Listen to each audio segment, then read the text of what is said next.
माननीय विभाग संयोजक श्रीमान अजय कुमार सिंह जी, बालिका शिक्षा की सह प्रांत प्रमुख और इस विद्यालय की प्रधानाचार्य श्रीमती सुनीता जी, नगर के शिशु मंदिर के माननीय प्राचार्य श्री रविंद्र कुमार पांडे जी, शिशु मंदिर विद्या मंदिर वनमंत्री के माननीय प्राचार्य श्रीमान रमन कुमार जी, और इस कार्यक्रम की विशिष्ट अतिथि सुश्री जयंती जी, यहाँ उपस्थित आचार्य बंधु भगिनी और हमारी प्यारी बेटियां। जैसे कि आपके सामने बैनर लगा है और ऊपर में ही ध्येय वाक्य के रूप में लिखा है, सक्षम महिला समर्थ भारत।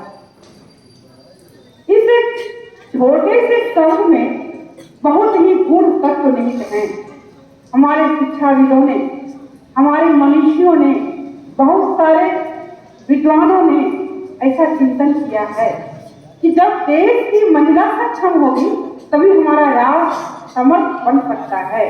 सक्षम महिला समर्थ भारत की परिकल्पना हमारे यहाँ प्राचीन काल से ही है, आज नहीं, प्राचीन काल से है। हमारा इतिहास साक्षी है। हमारे यहाँ एक से एक विदुषी महिलाएं हुई हैं, एक से एक वीरांगनाएं हुई हैं। आप में से बहुत सारी बहनों ने पढ़ा भी होगा। भारत की तेजस्वी नारियां, अगर पढ़ने का मौका आपको मिला होगा, इसमें से कितनी बहनें पढ़ी हैं? भारत की तेजस्वी नारियां कोई पढ़ी है? चलिए कोई बात नहीं, एक दो बहन हाथ उठा रही है, बहुत अच्छा, ठीक है। शेष बहनों को भी पढ़ना चाहिए। आप विद्यालय में जाकर अपने प्रधानाचार्य जी से आग्रह करेंगे कि हमें यह पुस्तक मंगवा दीजिए, हमें पढ़नी है। एक से एक ऐसी वीरांगनाओं का चित्रण उसमें मिलता है, ऐसी विदुषियों का चित्रण मिलता है जिन्होंने राष्ट्र के लिए स्वयं को एकदम समर्पित कर दिया है। रानी कैकेयी का एक उदाहरण ऐसा है जिन्हें हम उनका नाम सुनते ही एकदम मन में उनके प्रति अलग ही भाव आते हैं। इन्होंने क्या किया था? इन्होंने तो अपने मुंह में बंधकर, पुत्र मुंह में बंधकर निस्वार्थ के लिए रामचंद्र जी को वनवास भेज दिया था। लेकिन उस पुस्तक में जब हम पढ़ते हैं तो पाते हैं कि तब कुछ और ही था। रानी कैकेयी बहुत बड़ी विदुषी महिला थी, वीरांगना थी। एक बार राजा दशरथ किसी युद्ध में गए थे और उस रथ की सारथी बनकर गई थी रानी कैकेयी। वहां किसी कारणवश रथ के पहिया का कील निकल गया था। रानी ने अपनी उंगली फंसाई और राजा युद्ध लड़ते रहे। तब तक उंगली फंसाई रही जब तक राजा युद्ध जीत गए। राजा विजयी हुए और तब उन्होंने कहा, देखा रथ से जब उतरे तो रानी ने कहा, आपको मेरा सहयोग करना होगा क्योंकि मेरी उंगली फंसी है रथ के पहिए में कील के रूप में। तब राजा ने देखा कि रानी की उंगली फंसी थी और उंगली पर के सारे मांस निकल गए थे, केवल हड्डी दिखाई दे रही थी, लहू लुहान हो चुकी थी। राजा ने उनकी उंगली को निकाला और कहा, आज आपके प्रयास से मैं इस युद्ध को जीत पाया हूँ, मैं अति प्रसन्न हूँ। आप मुझसे 2 वर मांगे, आप जो मांगेंगी मैं आपको दूंगा। रानी ने कहा, मेरे पास क्या कमी है? आपका दिया हुआ सब कुछ है, मैं क्या मांगू आपसे? फिर भी राजा के आग्रह पर उन्होंने कहा, ठीक है, अगर आपकी इच्छा है तो फिर आगे जब भी ऐसी आवश्यकता होगी तो मैं आपसे इन 2 वर को मांग लूंगी। समय बीतते चले गए। आप रामायण के कुछ अंश को जरूर पढ़े। पाठ्य पुस्तक के पाठ्यक्रम में भी छोटी कक्षाओं में रामायण था और अभी लॉकडाउन में घर में रामायण सीरियल तो सबने देखा है ना? आप लोगों ने सबने देखा कि कैसे उस समय राष्ट्र की स्थिति क्या थी। दानवों का पूरा एकदम अत्याचार था चारों ओर। ऋषि मुनि हमारे व्याकुल थे, यहाँ तक कि जब ऋषि मुनि संत हमारे यज्ञ करने बैठते थे वहां भी उन्हें भी व्यवधान पहुंचाते थे ये राक्षस, और राक्षसों के अत्याचार के चारों ओर हाहाकार मच रहा था।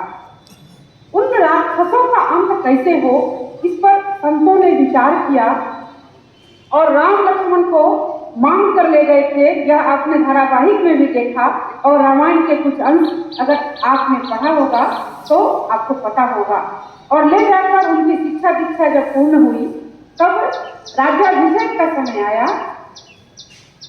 राम का राज्याभिषेक होना था, तब उन संतों ने, ऋषि मनीषियों ने जाकर रानी कैकेयी से मंत्रणा की, क्या होगा जिस उद्देश्य से हमने राम को शिक्षा दीक्षा दी है, ये अगर यहाँ के राजा बन गए तो अपने राजकाज में ही ये रह जाएंगे। फिर तो ये देखेंगे कैसे कि हो क्या रहा है, इन राक्षसों के बीच में ये जाएंगे कैसे, और जब तक उनके अत्याचार इनके सामने नहीं आएंगे कैसे होगा, हम सबको मुक्ति कैसे मिलेगी। रानी ने कहा मैं क्या करूं, राम तो बड़ा पुत्र है और इस योग्य भी है कि राजा तो बनेगा, राज्याभिषेक तो जरूरी है। संतों ने याद दिलाया ऐसा नहीं होगा, राजा तो मानेंगे नहीं। उन्होंने याद दिलाया, याद करिए रानी कि आपको 2 वर मांगने के लिए कहा गया था, अभी वह समय आ गया, आप मांगिए। पहला वर यह होगा कि रामचंद्र को वनवास भेजना, और दूसरा वर यह मांगिए कि राजगद्दी के लिए भरत को निश्चित किया जाए, भरत को राजगद्दी सौंपी जाए। रानी व्याकुल हो गई, क्योंकि रानी कैकेयी राम से बहुत प्यार करती थी, राम भी कैकेयी से बहुत प्यार करते थे। रानी ने कहा यह कैसे हो सकता है, अपने प्रिय पुत्र को मैं वनवास में भेज दूं, मैं इतनी निर्मम नहीं हो सकती। फिर संतों ने याद कराया और उन्हें बहुत तरह से तैयार किया और कहा रानी आप सोचिए, आप तो एक वीरांगना महिला हैं, आप कोई साधारण स्त्री नहीं है। एक सामान्य सी बात के लिए आप राष्ट्र के लिए ना सोचें, ऐसा नहीं हो सकता। आपके लिए 2 विकल्प हैं, या तो अपने राष्ट्र का सर्वनाश हो जाने दें या राष्ट्र को बचा लें, ये आपके हाथ में है। रानी ने कहा इससे तो युग युग तक हमारी निंदा होगी, लोग क्या कहेंगे कि एक बड़े पुत्र को वनवास भेजकर अपने पुत्र को इन्होंने राजगद्दी दे दिया। यह एकदम समाज में ऐसा उदाहरण प्रस्तुत होगा। फिर संतों ने उन्हें बताया जब अच्छे कार्य हम करने चलते हैं तो व्यक्तिगत स्वार्थ की बात होनी ही नहीं चाहिए, और निंदा प्रशंसा तो ऐसे लोगों के सर से ऊपर चले जाते हैं जो लोग राष्ट्र के लिए सोचते हैं, जो संत होते हैं। रानी का मन बनाया संतों ने और रानी को उन्होंने तैयार किया। जब राष्ट्र की बात सामने आई तो रानी ने निंदा को ग्रहण करने के लिए भी तैयार हो, और उन्होंने सोच लिया कुछ भी हो राष्ट्र हित में हमें कार्य करना है, थोड़ी निंदा हो, थोड़ी सी आलोचना हो, मैं सुन लूंगी, लेकिन वर्तमान समय के लिए जो आवश्यक है मैं वही कार्य करूंगी। और उसके बाद हम सभी जानते हैं रानी ने क्या किया, और रानी के मांग पर राम को वनवास में भेजा गया, और कैसे राजा दशरथ उसके बाद मूर्छित हुए और बाद में उनका निधन भी हुआ, ये सब हम जानते हैं। और अभी तक रानी कैकेयी का नाम उसी रूप में सामने आता है, कैकेयी नाम कोई नहीं रखना चाहता, ऐसी स्थिति है।